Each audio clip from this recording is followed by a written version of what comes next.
Hi everyone, welcome to another episode of the Money Wisdom Podcast. Today we are very glad and very happy to have our senior advisor as well as our board member, Dr. Peng Chen, to join us for this interview. Now, I'm going to leave Dr. Peng to talk a lot about his career because the list is so long and I thought it would be better for him to be the one doing it rather than me. But just in case he doesn't say it, and I thought it'd be interesting for you to know that Dr. Peng is also the creator of the Ibbotson-Chen model. Those of you who are CFA charter holder, you would have studied that in your CFA course. But the Ibbotson-Chen model is the model that we use at Providend with the guidance of Dr. Peng to help us estimate the expected returns of equities. It is one of the things that we are doing and we have done to help our clients have the highest possibility of success when they are investing with us. So before I go right into the interview, I'm going to ask Dr. Peng to maybe quickly tell us about your career history. I know it's very, very long, but I thought it's important to give the listeners a background on where you came from. Sure. First of all, thank you, Chris, and thanks, Providend, to have me here, talk to everybody. When you say I have a long, CV, so to speak, it make me feel a little bit old, actually. It just means I've been around a little bit longer. And so I started my career, I consider it when I went from China in 1994 to go to study in the U.S. That was a big change for me, and I learned a lot in my graduate school in the United States. And after graduation, I was very fortunate to join a firm, which is an investment consulting firm, later became part of Morningstar. Morningstar acquired it. So total, I spent 15 years in Morningstar. Right, and your investment consulting firm, perhaps you can name it, because I Sure, think sure, for sure. those people in the industry, they will know of this firm quite well. Yeah, so for those of you who've been around the industry for some time, the firm is called Ibbotson Associates. So Chris mentioned the Ibbotson-Chen model. That's the Ibbotson. And Ibbotson was a professor at University of Chicago and later on had a long career at Yale University, just recently retired after his 80th birthday. And so he was a professor, not only very good at writing research papers, but he was particularly very strong in applying research in the industry. And so because he had this particular skill set, he was asked to do a lot of consulting work. And that's why he set up the consulting firm to take on these additional assignments. He just didn't have time to work on as academic. And so the firm grew, and we had a very well-established consulting practice where we do consulting work for a lot of investors, institutions. For example, Morgan Stanley, Merrill Lynch, are all our clients, Schwab, and so forth. And Morningstar at that time had a very solid data and software and fund rating business, but they didn't have this investment consulting. So that's why they acquired Ibbotson. And that was 2006. Did you join Ibbotson after your PhD directly. or before? Directly. Right. So I interviewed, got the job before I graduated, but I officially joined sort of the second day after my commencement. So that was a very good environment for me to just learn, continue to apply what I learned, and worked. Had the privilege to work with Roger. He was both a mentor as well as a sort of a father figure. Took me under his wing, and then I grew a lot. And then when Morningstar acquired Ibbotson, I end up running Morningstar's investment consulting and investment management business for 6 years. From 2006 That's to Morningstar GIM. It's called.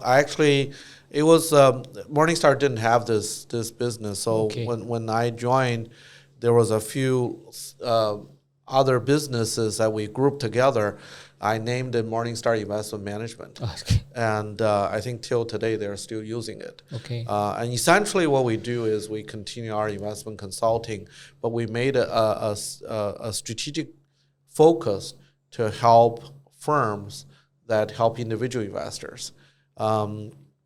So our firms, like I said, would be Morgan Stanley, Merrill Lynch, Schwab.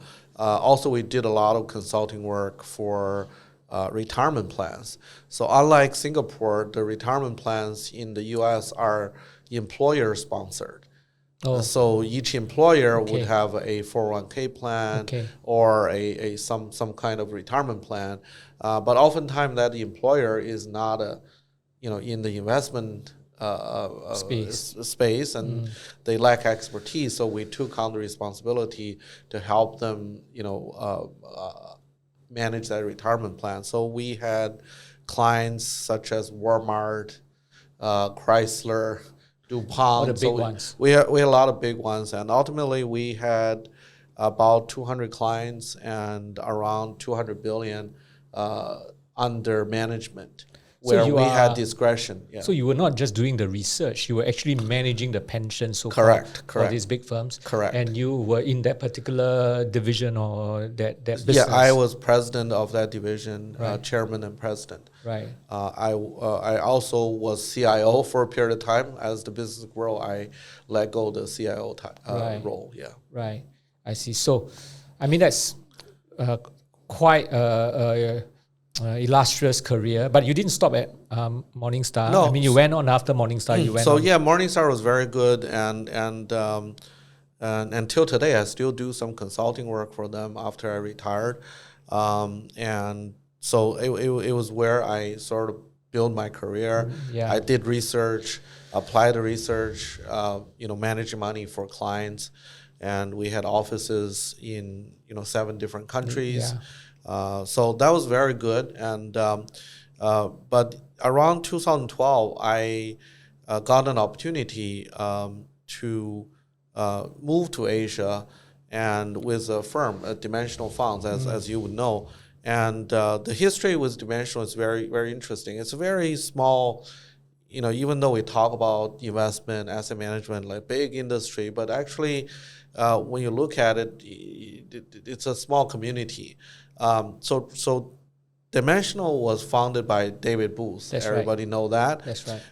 But many of you probably didn't know David Booth attended, or many of you also know David Booth attended the PhD program at University of Chicago under Professor Farmer. That's right.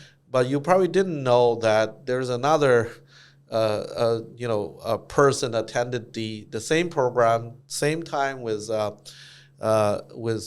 David, and they were roommates. And that was Roger Ibbotson. And later on, when David founded Dimensional in the 80s, he brought Roger on as a independent board member for the mutual funds. I didn't know they were roommates. They were roommates. Oh, that's interesting. And, there were a lot of stories like Okay. Roger attended David's wedding and all of these. Okay. So they go way back. So obviously I got to know Dimensional, David, and a number of other, people at Dimensional through Roger. And I've always liked the firm because in terms of the philosophy, the foundation is very much the same. Right. It's sort of the different branches of the same tree. And so I've always had very good relationship with DFA, with David, all of these people. And occasionally we would sit down after dinner and we would talk, and they would say, "Hey, Peng, why don't you come work at In front Dimensional?" of Roger?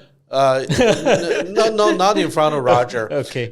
This is after Roger sold the firm to Morningstar. Okay. Of course. And so they would say, "Hey, how about this?" And I was like, "Oh, well, that's interesting." Okay. And after a few rounds, and they say, "Oh, what do you think?" And I said, I would really like to run Dimensional Asia because I really like to build something from the scratch.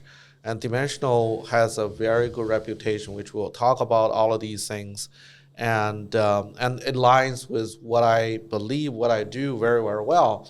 And also the reason I want to come back to Asia is because I'm from China, and there's many family, friends, relatives, and I've been away for almost 20 years. Yes, yeah. And it feels like if I can be closer, that also would be better. And so then that talk started to materialize. So after like a year, I got a call from Dimensional and say, "Hey, we want to do it now. You got to come on board." Okay. And so that's when I, reluctantly, Morningstar was very good to me, and it was a very good organization. But I evaluated, I want to come back to Asia and stay, closer to what's going on in Asia family. So I resigned and I joined July 1st, 2012, Dimensional, and I became the founding chairman and CEO for the Asia ex-Japan business. Essentially, basically, if you look at Asia Pac, basically carve out Australia, New Zealand, and then Japan. Right. So we had a large territory. Yeah. So, I mean, the people might not know, but you were from Harbin in China. Yes. And Harbin is a very, very cold place, right? And then you moved to, of course, US. You spent many, many years in US, Ibbotson, and then subsequently Morningstar. Morningstar, yeah. And then, of course, Dimensional. But although you said that you continue to play a small part with Morningstar, actually it's not a small part. You are now the global strategic advisor. Yes. It's not just Asia, right? It's global. What does that role entails? Yeah. So for Morningstar, basically, they have continued to grow. Actually, when I joined in 2006, when they acquired Ibbotson, there were probably around 1,000 employees, and the firm just went public in 2005, and the revenue is probably around 150 million. But now you look at Morningstar, it's a $2 billion revenue firm, 12,000 employees globally. So that has grown a lot. But when they grow, when they enter into new countries and so on and so forth, such as many Asia countries, China and so forth, they need to make sure the strategy work locally, but also they need to make sure that people they hire on the ground, share the same values, share the same culture, and no different than any other organization. But at Morningstar, it's compared to some of the other firms, like Dimensional only have 1,500 employees, where Morningstar is 12,000. So you can see the scale is different, and the challenge is probably a little bit bigger. And after I retired, I went back to see some of the Morningstar friends, the chairman, the CEO. We were worked together for quite some time over that 6 years, and they said, well, why don't you come back, help us, particularly in Asia, with the strategy, with the culture and all of this people. I said, that sounds great, because I've always loved Morningstar, and I think it's a great firm, and so I was happy to do that, and you can imagine, actually there's quite a few of us. So when I was at Morningstar the 6 years, I was in the senior management team. We had probably 10, 12 people in that senior management suite, right? And many of us retired subsequently. Actually, there's at least two other person like me. We were peers in that during that period in 2006 to 2012 ish period. They are all acting in different. So they're all back in Morningstar in some ways. In some way, shape, or form. Not full time. I think it says a lot about not just Morningstar.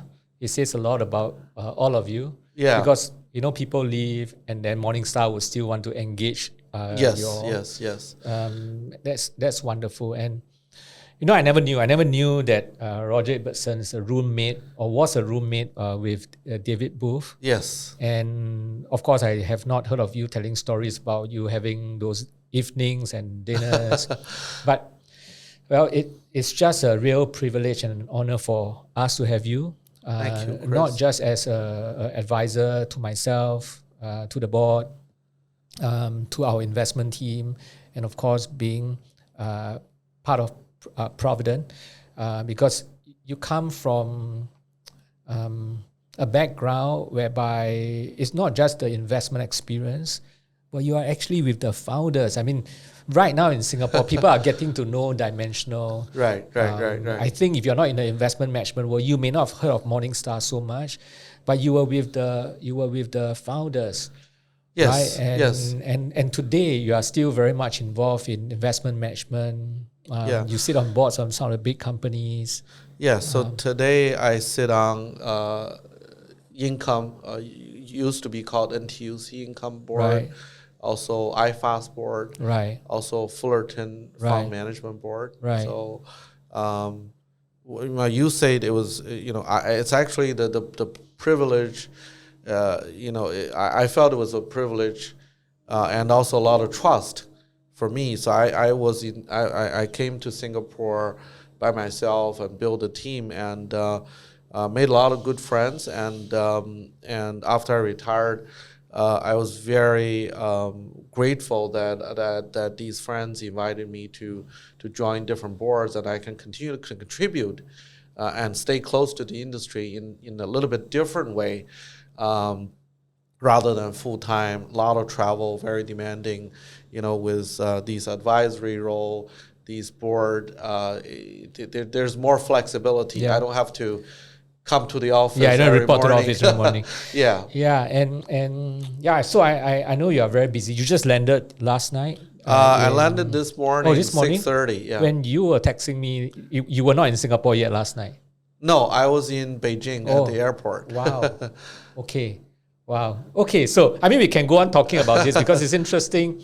We can do a whole podcast about your history and all the lessons you have learned through the various market crises. Thank you. Yeah. But I think today we want to talk a little bit about your time in Singapore. Sure. Especially you, in a way, brought Dimensional to Asia, right? Yes. Yes. Most of our listeners, they will know Dimensional. Yeah. But for the benefit of some who may not have heard of Dimensional, maybe you can quickly explain who Sure. Dimensional is and Yeah. the kind of investment approach that they use. Yeah, so Dimensional is a mutual fund, and so mutual fund asset management firm based in the U.S., started in New York and then moved to L.A. Now the headquarters is in Austin, Texas.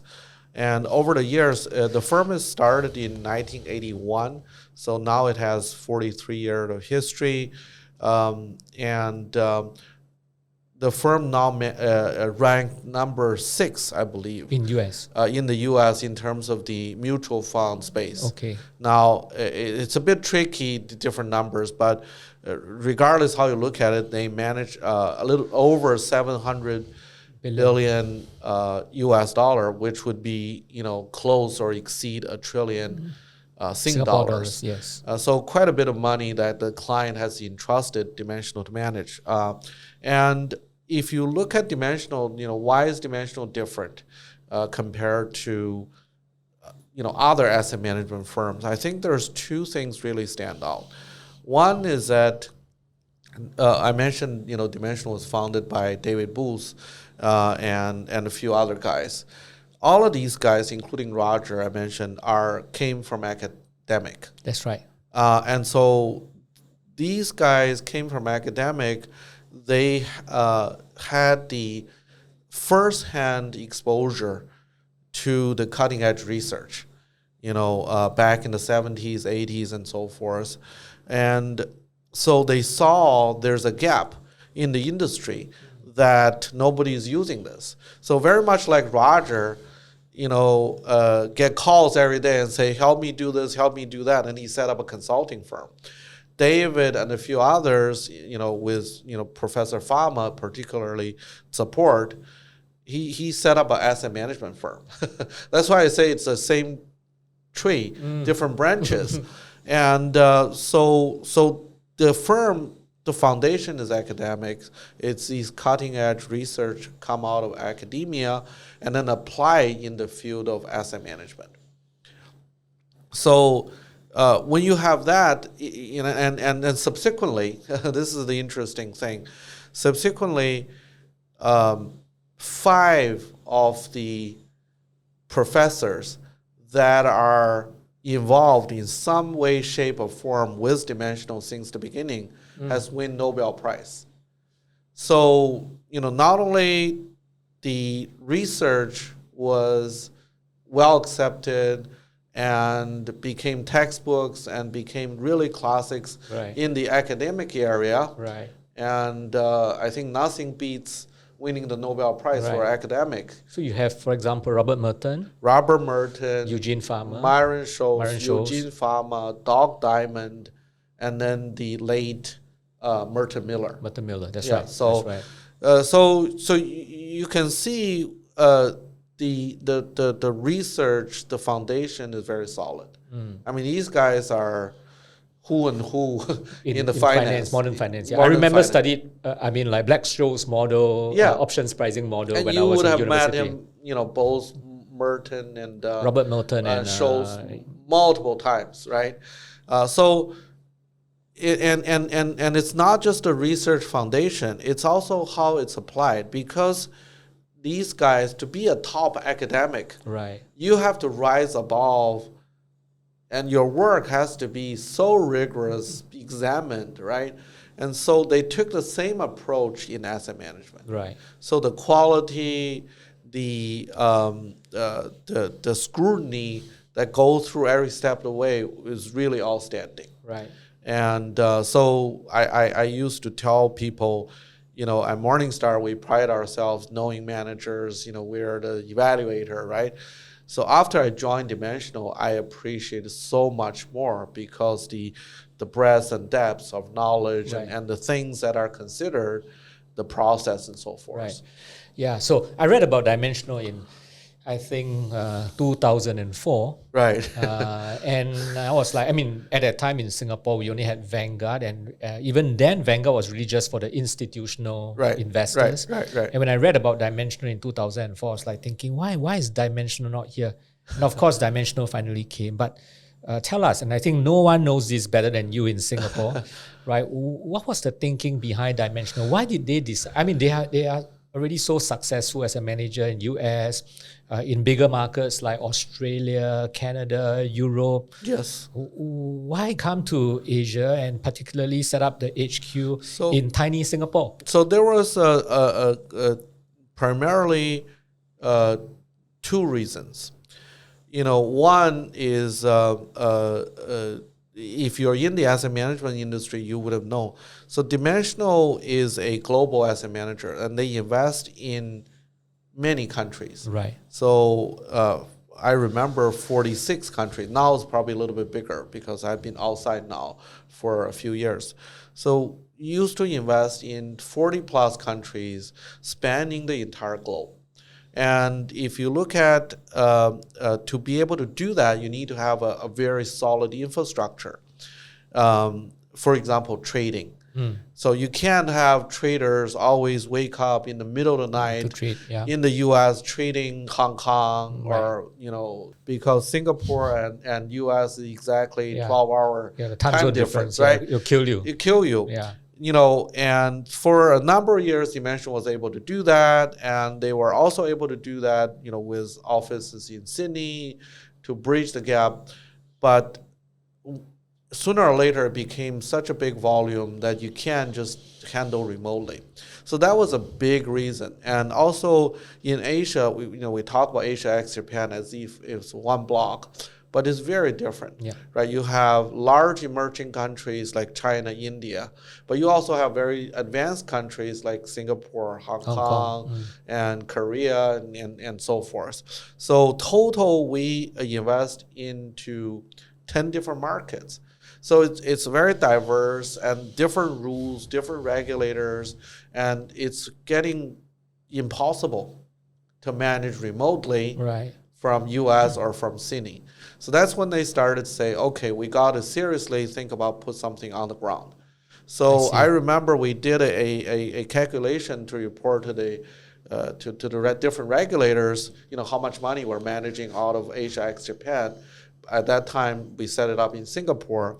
The number was around 150 billion Sing. So you can imagine, this is not trivial money. So that's why we have to set up that infrastructure. That's number one. Right. And number two, just like you read about dimensional, some way, shape, or form, other investors have. And some investors have find ways to invest into dimensional because they're institutional, they're sovereign wealth funds, they don't need to rely on unit trust to be set up and so forth. So we had a handful of clients in the region already invested in two-dimensional, but we're so far away we couldn't service them or continue to grow the business. So those are the two primary reasons. So when I took the job, one is that get in touch with the local exchanges, the regulators, make sure that our trading system is connected, up to speed, state of the arts, and can deal with the issues. Right. Much easier.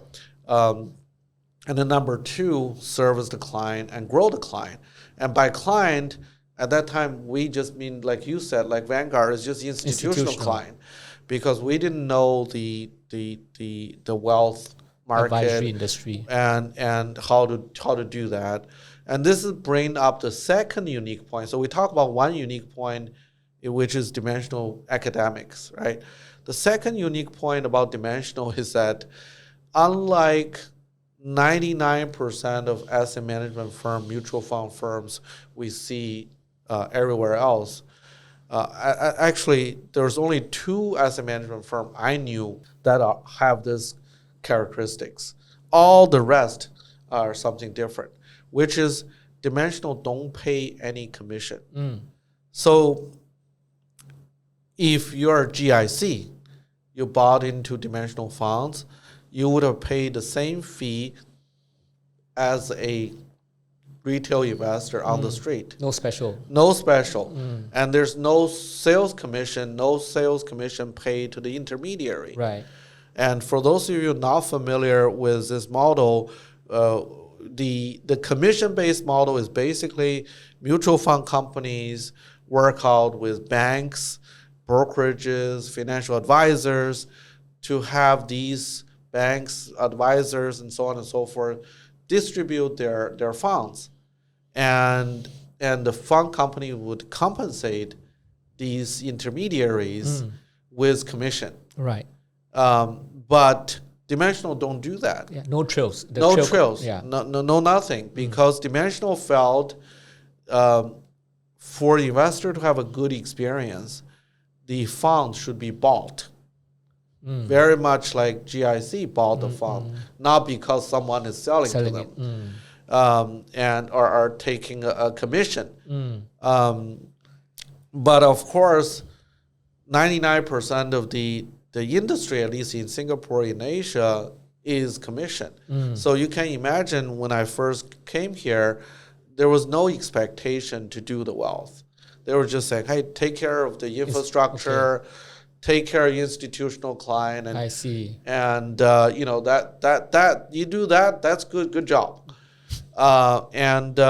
But because dimensional, the really rich foundation, the way they apply research, and they don't pay commission, in the U.S. and elsewhere, they have attracted a large crowd of really good financial advisors, like Providend, that practice fee-based, basically investor paid, not mutual fund paid model, no conflict, and so on and so forth. So for those of you who know Providend, you would know this model. I don't want to belabor the point. So Dimensional had this, and they built a very good practice around that. So I was intrigued. So when I first came to Singapore, we had a temporary office. We have to buy furniture, printers, all of that. by 2014, we have set up a very good trading, presence. We've gotten our license from MAS, and we have an institutional team started talking to the GICs, to the TMASECs, and so forth, and growing that business. So allow me a little bit of time, and I was very intrigued. Well, we have this globally leading, wealth management practice with fee-based firms, and yet, I'm from a local CEO perspective, I'm handicapped because I can only, work with institutional. I leave a big part of the market not on my books. I can't get enough growth, right? Competing with other peers in the dimensional system. So I said, I got to figure out a way, see if I can get that part growing as well. Then we have two growth engines on the business side. Right. So I said, and so I started talking. I said, well, I better do some homework. And so that was the original idea. And I started to talk people internally, whether they would support this.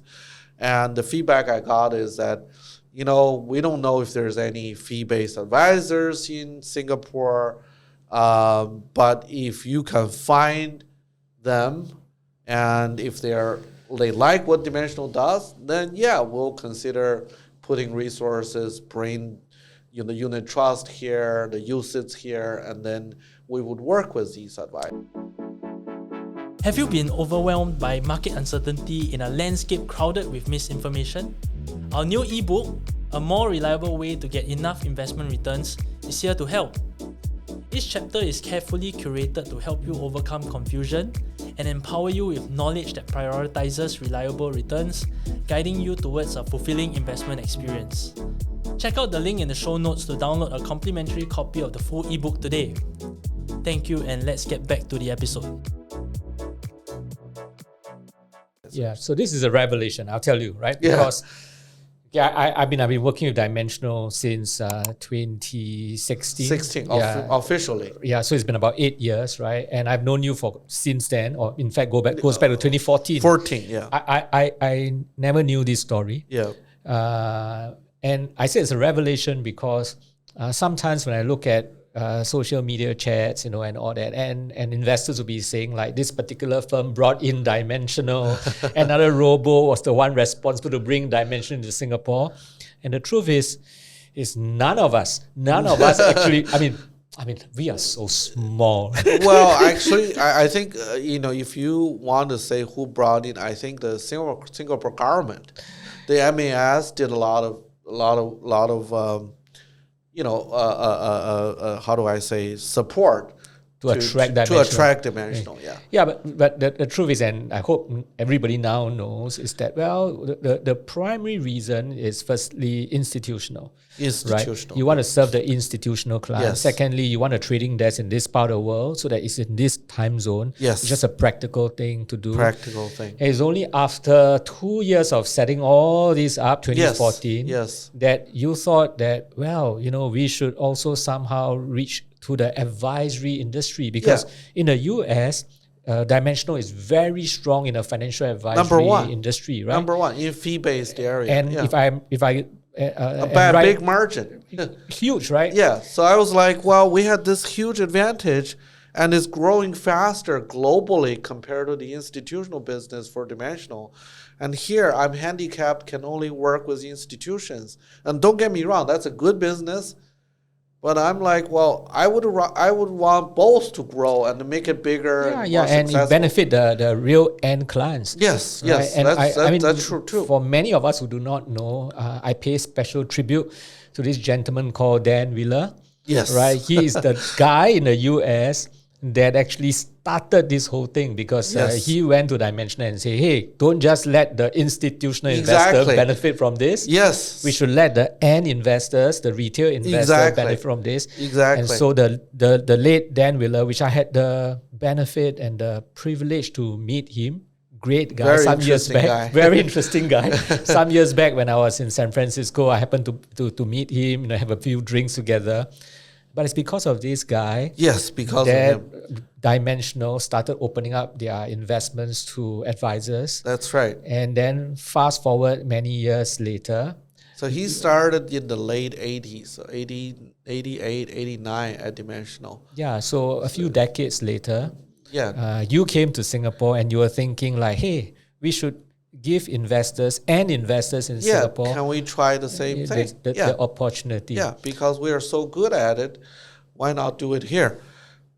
So I still remember the conversation. I went to, some people internally, and many people didn't like the idea. Say, Asia investors tend to be more trading or short-term oriented. Cowboy, yeah. No, but I don't blame them, because I've shared this story many times to our listener. I tried to get Vanguard to bring their funds for retail 4 times since 2004. Right. I spoke to 4 country heads, 4 CEOs, Vanguard, Singapore, and they all said no. I mean, they were nice people. When they said no, they were not arrogant, but they said no because they told me, Chris, no one in Singapore will sell a fund that doesn't pay commissions. Yes. There's no market in Singapore. Yes. And so in 2014, when you first came and asked me, I was like surprised, right? Yeah. So maybe that leads me to the next question for you, right? So when you decide to do this, and you came to, or rather you were in Singapore looking for possible advisory firms to partner, what were some of the criteria you were looking for? So it was very, very simple criteria. Number one, we want to partner with fee-based advisor, right? Because we believe that's the right model. Where advisors serving investors rather than selling products, and in that process, Dimensional can shine because our product is very good, and we have engineered specifically a number of service points and so forth, solutions for fee-based advisors and investors. So we're very confident, because to your point on Dan Wheeler starting in the 80s, we were very successful and being the unique firm that does this. So we were, we were just different. And so the first criteria has to be they practice fee-based. If it's not fee-based, they wouldn't even talk to us because we don't pay commission. Right. And there's no basis to do any business. So that's number one. And then number two, we would also want to make sure that, the investment philosophy are roughly aligned. Basically, how Dimensional look at markets, how to generate returns, manage risk for the end investor aligned. So those are the 2 criteria. And so I Yeah. So I mean, I have never really asked you, or we have never really asked you this, but obviously we were very privileged to be approached by you in 2014. I still remember us meeting in that small little room that we had. Yeah, on the second floor. On the second floor. And so why did you approach Providend? So I started, doing, just internet search, Googled and say fee-based advisors, independent, and Providend name popped up, very prominently. And I went on the website, I looked at some articles, and that was exactly the type of firm, would fit in, like the other firms that Dimensional work with globally. Right. So I was very excited. And so I set up an appointment and came see you. And so that's the beginning. Yeah, and I remember after speaking with you, I was very excited. Yeah. I went to tell the management team, I said, guess who I spoke to? Dimensional Fund Advisors. I mean, right. A firm that I heard of since 2004, you know, and here is this guy who is supposedly the first CEO, the founding CEO of Asia ex-Japan, coming to speak with us. How many firms did you speak to at that point? And were we one of those few firms that straight away put out our hands and say... No, Providend was the first firm, because you guys clearly labeled yourself, fee-based, fee-only, actually. Right, fee-only, yeah. Where many others, I would remember some of the other names like Bigger, but really don't practice any fee-based. So I would, go talk to them, but I quickly know that was interest was probably not so not so keen. Okay. Yeah, and so I talked to probably a handful, because when I talked to internally, finally I convinced David. David said, okay, if you can put 15 to 20 people in a room and listen to us talk about how to manage money, how to do fee-based practice, right, then we would put resources to at least go that far, and then see if it makes sense to put the usage here and so on and so forth. So that's when I started knocking on doors and try to get enough people understand dimensional and come to what we call conference, actually the Foundations Conference. Yeah. And so I first knocked on Providend. I knocked on a few others. Now, I have to say, some of the other firms, even though that their whole firm is not fee-based or fee-only, there were a few advisors inside those firms. They were interested, right? That were very interested. Yeah. I remember a couple of advisors at PIAS. Right. I think they're still dimensional client, and a few other firms that are very excited, about this. Yeah, one advisor is at iFast, and so it took me quite some time, because I was doing my day job, and then I was knocking on doors, all of these firms, and I have to convince them who dimensional after a few meetings. So finally I said, okay, I think I get 20 people in the room. So I went back to Austin, talked to them. It took 2 years all in all before the funds got registered. 2 years, yeah. Then we hired our first, regional director to lead this, Joe Tisto. That's right. Doing a fantastic job. And we hired Joe first, and then we run our first conference. I remember April 2016. Or was it late? Maybe, yes, maybe. No, yes. Conference first, and then it took a few more months to get the usage registered. Right. In September 2016. That's right. And that's when we launched first, and Providend was there at the beginning. Yeah, so I mean, this really brings great memories, because actually the truth is that you are the guy that brought dimensional fund advisors to the end investor in Singapore. Well, I initiated. I have to convince a lot of people internally and places like Providend and others to do this together. Okay. But there are many other people, right? I can't do it by myself. Yeah, but it's a revelation now, because like I said, the social media has been talking and people are all saying that who brought in dimensional, but actually it's you, because you initiated you suggested it. Yeah. Right, because otherwise it's just institutional. Yeah, I think sooner or later dimensional will be here. I mean, it's just happened to be me. At that moment, I was probably in the right place at the right time. And if I didn't do it back in 2014, knock on Providend doors, having meetings with you, talk about this, some guy will figure it out sooner or later. No, and it was easier because you are an Asian, right? Yeah. And so we speak the same frequency. And like I said, it brought great memories, because I remember Providend, we didn't even attended the first Foundations conference before we signed up. That's right. I remember that Joe and you did sort of like a very mini version of the Foundations because conference. we want to make sure, like I said, the two criteria, fee-based and then philosophy aligned. Right. And like any other good business, we want to make sure we secure the pipeline. Right. So we did a customized version to make sure that, because Providend was actually one of the best match firms for us, we want to make sure we at least can onboard Providend. Yeah.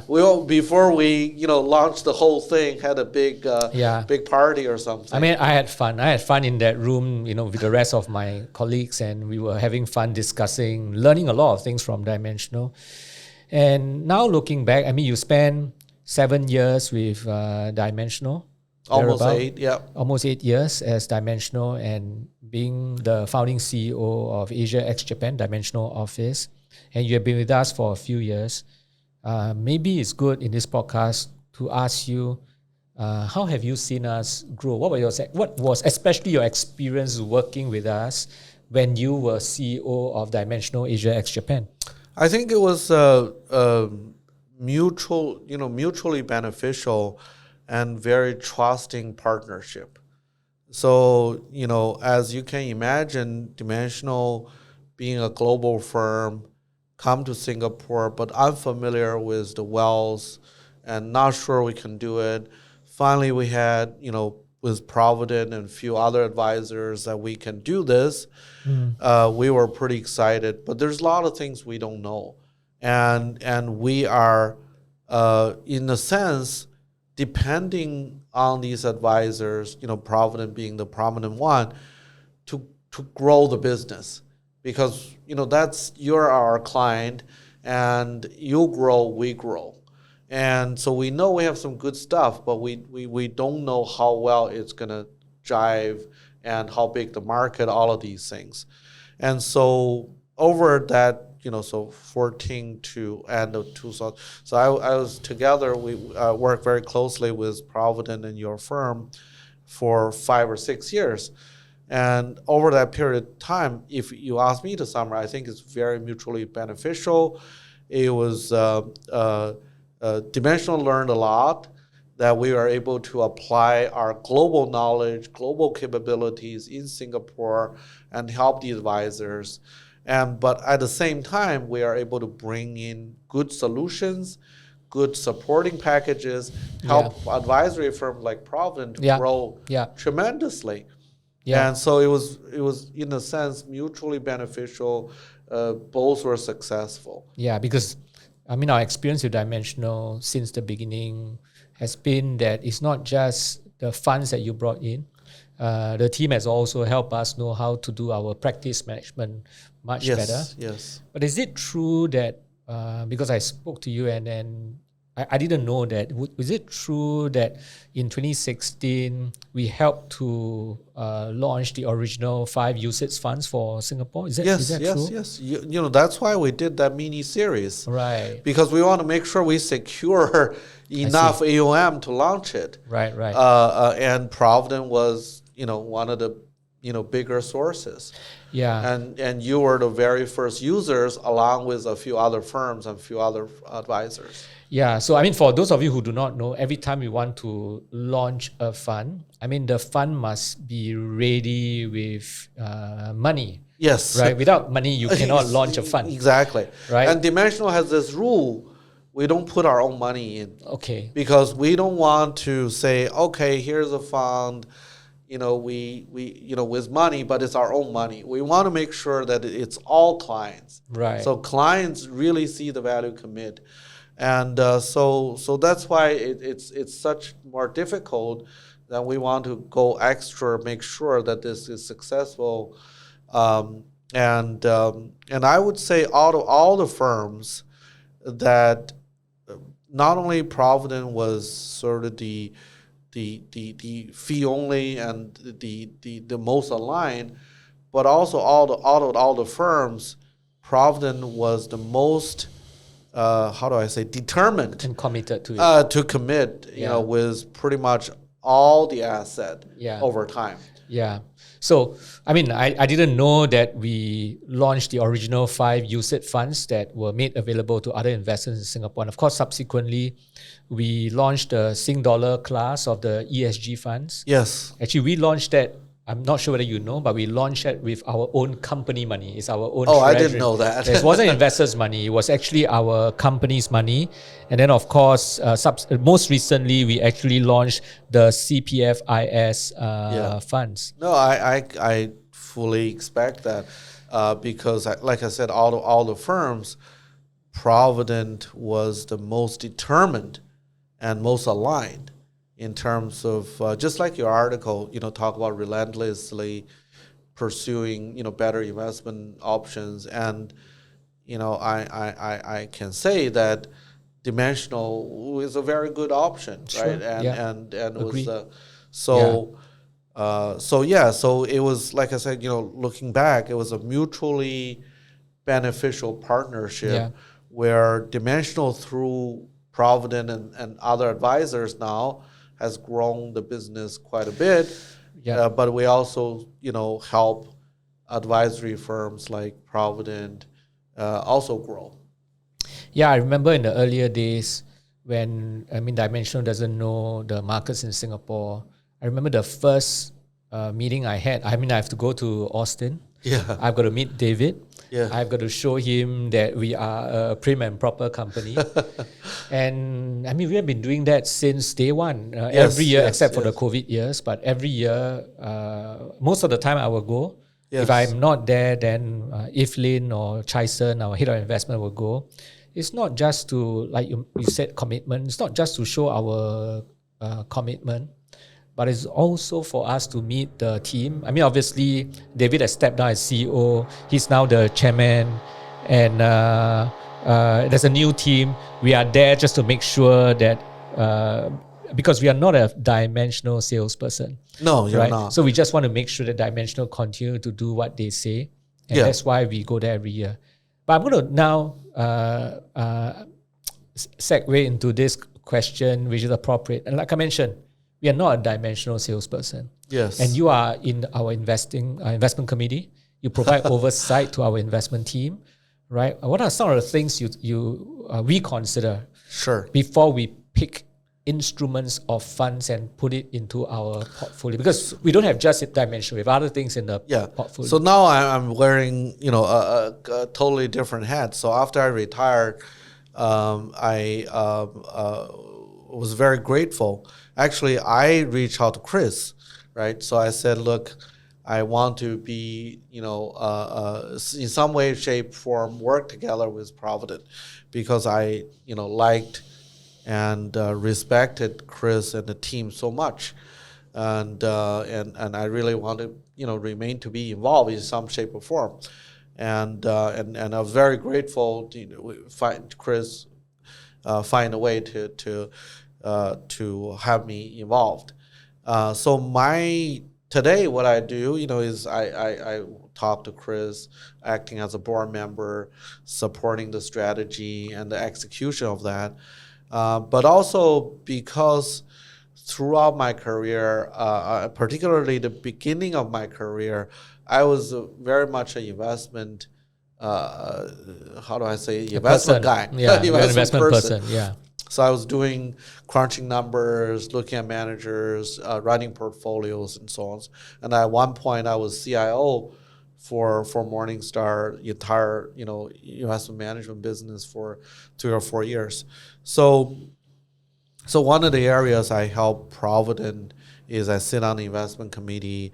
I help advise Chai-Shin and the investment team how to look at the market, how to build portfolios, and so forth. Now, specifically to funds, and you of course you can hear from Chai-Shin on this as well. From my perspective, there's a number of points that goes in. We don't always talk about this because we, as an investment guy, I take it for granted. But thanks for the opportunity. There's a number of things. First of all, we want to make sure any funds basically representing an asset class that we believe can add to the long-term risk-return trade-offs for the portfolio for our client. So if it's a asset class that we don't see value, then there's no point. Right. So that's number one. After that, then we want to make sure that the investment philosophy is aligned with how Providend look at the market, meaning how's the market generate return, and where we believe that we can reasonably get good returns for our investors. Right? So that's number two. Number three is that now we understand that we got to understand the manager's team and their process of implementing their philosophy and generating these returns. I refer back to my comment when I was at Morningstar. I thought I know Dimensional, but when I come in, I really learned a whole lot more because process all of that. So we go a lot deeper on these things. And then beyond that, we also look at the entire fund company. So a fund company has to balance a few stakeholders. The top three are the investors, their shareholders, because they're a company too, like Dimensional, and then the employees. So how do they balance? Right. Do they put shareholder first, investor last? That's obviously the situation we don't want to see. We want to see investor first, right? But then we don't want to leave these other parts out. It has to be a balance. Right. So we spend time looking at that, the Right. firm, the culture, what kind of value they have, right? And that's very important, because if you don't have that aligned, then you will tend to see scandals, Right. right? The investor get cheated, those sort of things. Then lastly, we took a greater scrutiny on this is an asset class we want. This is a good philosophy lineup. This is a good team, good process, good company. The last thing we want to make sure we're getting at a reasonable price. Right. Right. We don't want to overpay. And particularly as Providend get bigger,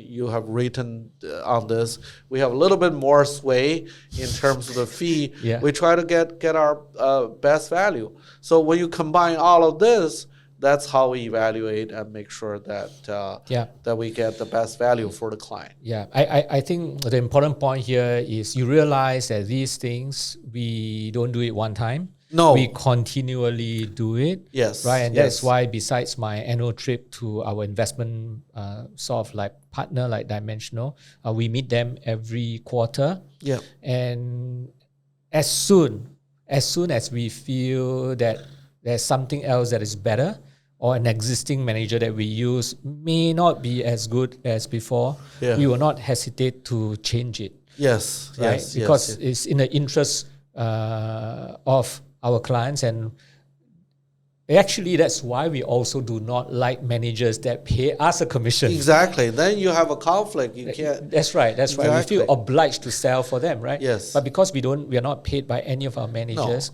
as long as those criteria you mentioned, they do not match up, then we will not hesitate to And we change asked them. very tough questions. And I remember when I first joined the Providend Investment Committee, and I was on these quarterly meetings, I was asking my former colleagues. Yeah. And after the meeting, that must be tough. The feedback was, boy, you're asking very tough questions. But ultimately, I think to a point, when we scrutinize these managers, not just Dimensional, ultimately it's to their benefit as well. That's right. Because if your product, your solution or your service not up to the standard, sooner or later, you're not gonna be competitive anymore. Yeah. So I mean that's the reason why every time people ask us to introduce, sometimes I give talks and then people ask me to recommend sort of like ETF fund. I try not to do it because I can tell you now. Right. Today they may be good. Yes. But 6 months later, 1 year later, 3 years later, they may not be good anymore. And I may have sort of like rebalanced the portfolio, but you are still stuck on that, right? Yes. So it's not something that you can do just once and then you different forget. market environments. Yeah. That's right. One final question, because it's been a long podcast. Appreciate your time. But my last question really is, you had fun in all this corporate world. Yes. I know you're still very busy. I continue to have fun. Yeah. But you're probably busier than before, Some days definitely. Like the this week is been a challenging week. But why quote unquote retire from the corporate world? You could have continued on and join another big company. Why quote unquote retire? Right. So, it's very exciting, and it's an honor to be part of an organization like Morningstar, Ibbotson, or Dimensional, that you're working with Nobel laureate, you're working with really good, smart people, very intellectually, stimulating job. But at the same time, it's also very demanding. I mentioned we sitting in Singapore, we have to cover 10 markets. And then we have clients in 11 markets, including Brunei. Brunei doesn't have an exchange, so we don't have to deal with the trading. But we have clients there. So we have to deal with all these regulators, infrastructure, and team, all of that. I remember the most vivid memory I had was, one of the North Asia country regulator called and say, I want to meet you the next morning. So you have to drop everything you have and fly 6.5 hours and get there. And the worst thing is that when you got there the next morning, you went to a hotel room and changed, shower real quick. And then he sent an email and say, sorry, I got called out by the chairman. I have to cancel this. Oh my! So I was sitting there. I was like, well, what do I do? Go traveling. So it's very demanding, and also when you're moving large amount of money, there's just a lot of responsibilities that normal investors don't see. How do you deal with the local taxes? How do you deal with trading costs? All of these things, and so. It became really demanding, and I have been on the job for 8 years. I enjoy it, but I want more flexibility, meaning that I don't want the regulator to call me, say, come tomorrow morning, and then he cancel on me. So that's when I take a step back and say, okay, and partly is because my family is not in Singapore. The kids are attending colleges elsewhere. My parents are getting older. That's right. So I just want some more flexibility. So I have a little bit more control in terms of what do I do and when do I do it. So I left, and that was the reason. Yeah, in Providend, we always say we first make life decisions before financial decisions. Yeah. And this is, in a way, very clear for you because you made a life decision to give you more time to either spend with your family. I know especially you are now spending a lot of time taking care and looking after your parents while in Beijing, and that's why you came from Beijing this morning. And for us, it's in a way, we benefited from your retirement because if you didn't retire, we would never had that opportunity to have you advise us, be part of us, and just making our investment offerings to our clients much more robust and much better. So thank you so much for all these years of advice for us, and thank you so much for spending the last 1 hours on this podcast. Thank you, Chris. I actually, you're very kind. I actually learned a lot from you and Providend, and this is why my first call after retirement is to you. Say, how can I be a little closer? Is that Providend? You and Providend. How do I say it the right way, is that you have the right value system that guide your decision, that you're not distracted by, like making extra money, all of these things. And it's by being closer to you and closer to your team, in a way made me more determined to pursue what I think is right to my value and how I should spend my time and so forth, and not distracted by, okay, this is a big CEO or chairman, or this is I run X number of people, or I manage X billions of dollars, and so on and so forth. So I learned a lot, and it's truly, I say this not, you hear me say many times, I'm very grateful to be part of it, because it helped reinforce, because sometimes there's attractions and distractions, right? It helped me continue to examine my way of doing things, like you said, make life decisions, not making money decisions. Thank you, Peng. Thanks for your encouragement. So that's all for this podcast. It's been a long one, but I'm sure you have enjoyed every moment. So if you like our content, if you like this podcast, we do produce a lot of good content. If you like it, please continue to, or rather subscribe to this podcast, like our podcast, and please share it with your friends and families. Thank you very much. Thank you, Chris. Always a pleasure to be here. All analysis, views or opinions from interviews, recommendations and other information broadcasted, podcasted or published herein are provided for general information purposes only. Information expressed does not take into account any specific situation, particular needs or objectives, and should not be construed as specific advice or a recommendation. Information has been obtained from sources that are deemed to be reliable, but their accuracy and completeness cannot be guaranteed. Always consult with a qualified investment, legal or tax professional before taking any action. Providend Limited does not accept any liability for any loss whatsoever arising from any use of the information broadcasted or published herein. All contents and information contained herein may not be copied or reproduced in whole or in part by any means without prior written consent of Providend Limited.